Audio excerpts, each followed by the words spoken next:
O Senhor esteja convosco. Ele está no meio de nós. Proclamação do Evangelho de Jesus Cristo segundo São Lucas. Glória a vós, Senhor.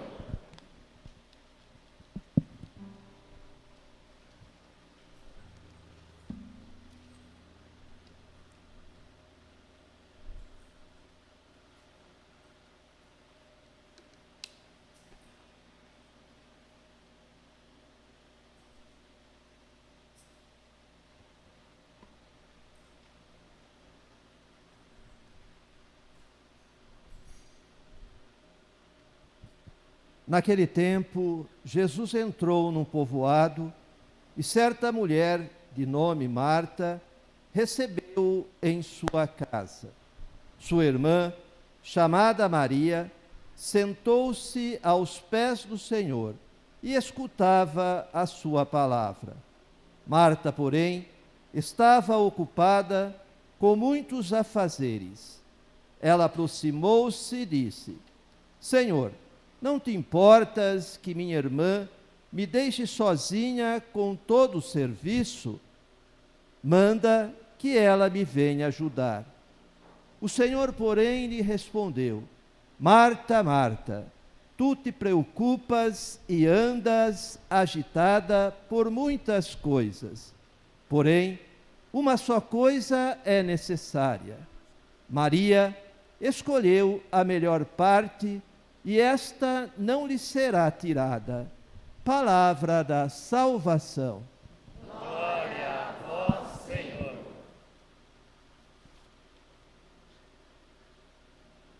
Que as palavras do Santo Evangelho perdoem os nossos pecados. Assim seja. Queiram todos se assentar um pouquinho. Antes da nossa reflexão, eu peço a licença de todos vocês para tirar só um pouquinho a máscara, tá bom, gente? Para eu poder fazer a homilia, depois o padre coloca de volta. Para eu poder respirar um pouquinho melhor e poder falar melhor também, tá? Mas fiquem tranquilos que eu já tomei as 2 doses da vacina, graças a Deus.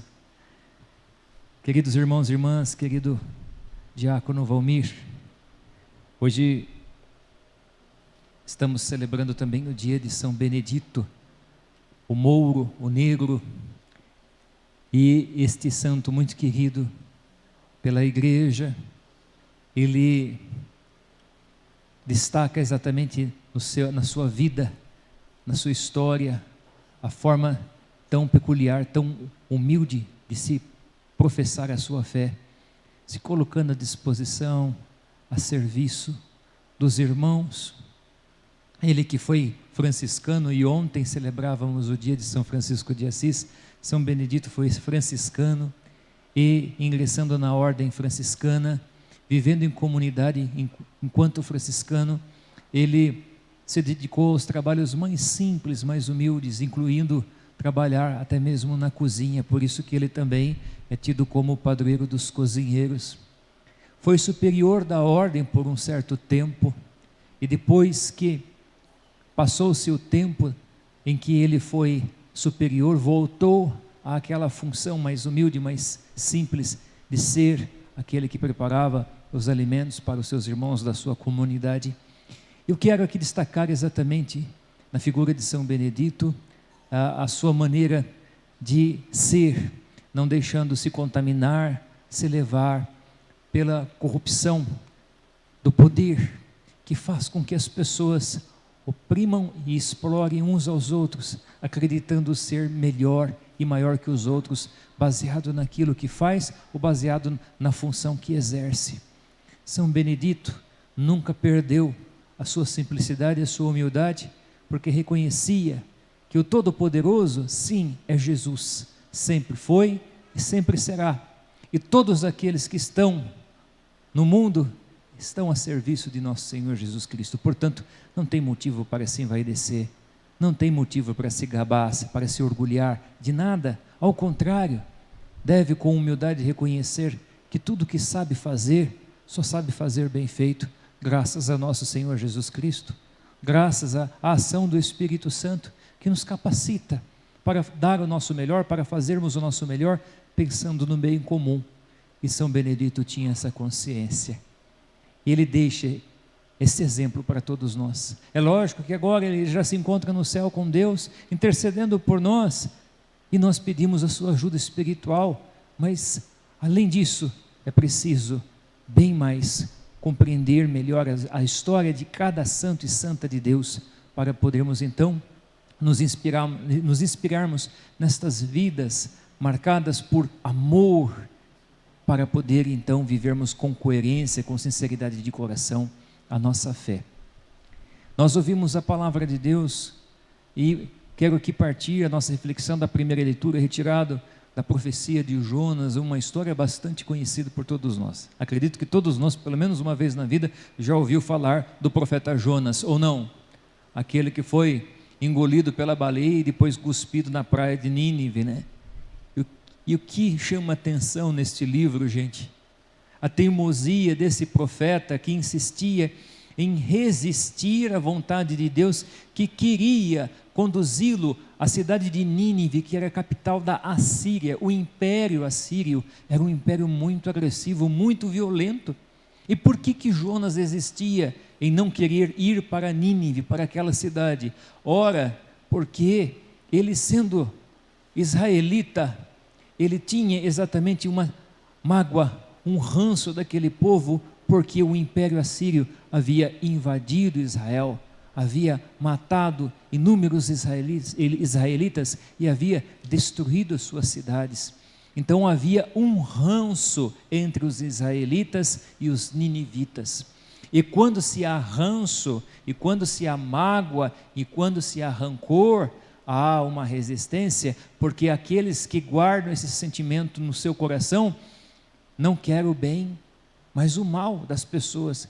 Não quer que as pessoas se salvem, sejam perdoadas, mas que Deus então venha fazer justiça contra esse povo, condenando-os ao inferno.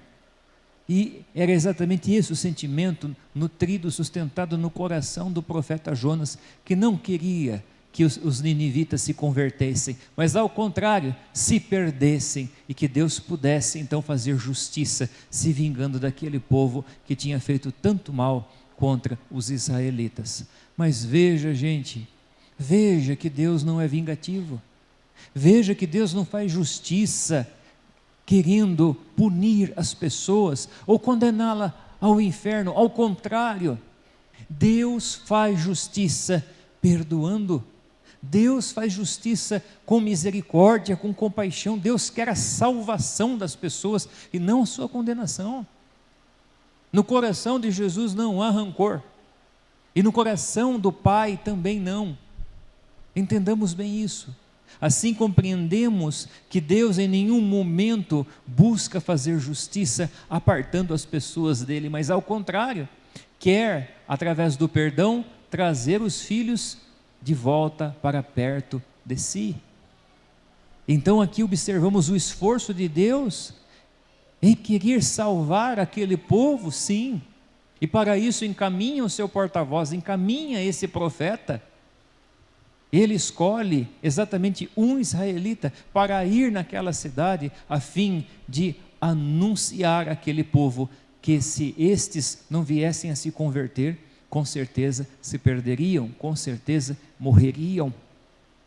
Mas o povo ninivita ouve a voz de Deus que pede a eles conversão, e até mesmo o rei se submete a experiências de penitência para suplicar a Deus por misericórdia, e aquele povo se converte graças ao profeta Jonas, que mesmo contra a sua própria vontade, vai até a cidade de Nínive e anuncia a palavra de Deus. Portanto, aqui observamos que Deus quer sempre o melhor para os seus filhos, está sempre pronto e disponível, disposto a perdoar, quer dar uma nova chance para que o ser humano se redime dos seus erros, volte atrás e busque se emendar, caminhando com Deus no caminho da salvação. E é interessante observar que a figura de Jonas muito ilustra cada um de nós, que também de uma maneira arredia e teimosa quer resistir aos planos de Deus, porque acredita que cada um sabe o que é melhor para si mais do que Deus. Como é difícil a gente fazer valer a vontade de Deus na nossa vida. Como é difícil quando a gente quer fazer prevalecer os nossos planos acima dos planos de Deus, porque o Senhor sempre, misterioso e surpreendente, Ele nos encaminha a realidades e nos conduz a situações que não temos domínio, não sabemos bem o que nos espera, não sabemos como fazer tais coisas, mas o Senhor crê em nós, o Senhor nos capacita e o Senhor nos envia em missão. Feliz é aquele que atende, feliz é aquele que obedece, que acolhe a vontade de Deus, mesmo não compreendendo bem o que iria acontecer dali para frente.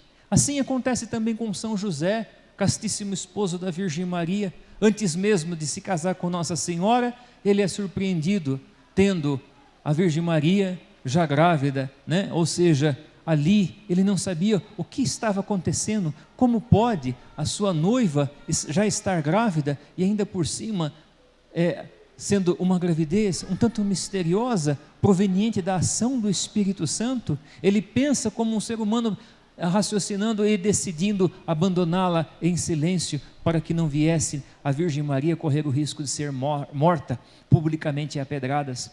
Mas aqui também observamos o Espírito Santo de Deus conduzindo São José, mostrando que era preciso que ele aceitasse ela como esposa e o filho no seu ventre como seu filho, porque São José também havia sido escolhido para ser o pai do Salvador do mundo, nesse mundo. Nossa Senhora foi escolhida para ser a mãe e São José foi escolhido para ser o pai. Portanto, ambos foram eleitos, foram queridos pelo Pai do céu para se tornar a família, a sagrada família de Nazaré, a família de nosso Senhor Jesus Cristo. Veja que depois de um sono, onde Deus revela em sonho a sua vontade e o seu querer, São José não hesita em obedecer a Deus. Não reclama, não murmura, não questiona, atende, obedece, silenciosamente acolhe Nossa Senhora como sua esposa e assume Jesus Cristo como seu filho muito amado, né? Pois é, gente, os planos de Deus são assim, são inusitados, são surpreendentes, mas venhamos nós pela nossa fé abraçar a vontade de Deus, a exemplo de São José, a exemplo da Virgem Maria, a exemplo do profeta Jonas, que mesmo de uma maneira arredia, insistiu em resistir à vontade de Deus, mas Deus fez prevalecer a sua vontade. Enquanto Deus apontava a Jonas para que fosse para Nínive, ele embarcou no navio querendo ir para Tarso, um caminho contrário. Sabemos dessa história, o que acontece. Quase todo mundo que estava ali naquela embarcação, naquele navio, quase morre naufragado, afundado em alto mar, exatamente por causa do desacato, da desobediência de Jonas. E então Jonas é lançado no mar, é engolido pela baleia, e Deus então faz a sua vontade valer, lançando ele sobre a praia de Nínive. Pois é assim que Deus também nos encaminha. Resistimos pela nossa teimosia, resistimos pela nossa ignorância, fazer a vontade de Deus. Mas quando a vontade de Deus acontece, tenha plena certeza, descobrimos o que é ser feliz, entendemos que Deus sempre tem razão sobre tudo aquilo que faz em nossa vida. Deus não erra nunca. Guarde isso na sua mente, no seu coração, meu irmão, minha irmã. Deus é infalível. Deus faz tudo certo, ainda que a nossa inteligência tão limitada e empobrecida não consegue entender. Deus sabe o que é melhor para cada um de nós e Deus faz todas as coisas com perfeição. Por fim, nós ouvimos o Evangelho, uma passagem também bastante conhecida, em que Jesus vai visitar uma família de amigos, Marta, Maria, Lázaro, mas nessa leitura se destaca exatamente duas pessoas, duas irmãs, Marta e Maria. Marta, aquela mulher sempre muito ocupada, trabalhadeira, e que queria acolher bem Jesus Cristo, como muitas mulheres também, quando a gente vai visitá-las, na nossa família, os nossos parentes, como é bom receber os amigos, como é bom a gente receber a família, e logo as pessoas se apressam para preparar um café bem saboroso. Hoje aqui eu fui surpreendido com um café muito gostoso aqui na paróquia Nossa Senhora Aparecida. Agradeço aqueles que prepararam com carinho o café. Mas aí a gente vê as Martas presentes nas nossas igrejas, as Martas presentes em nossas casas, né? Nas casas dos nossos paroquianos, pessoas dispostas a fazer o seu melhor.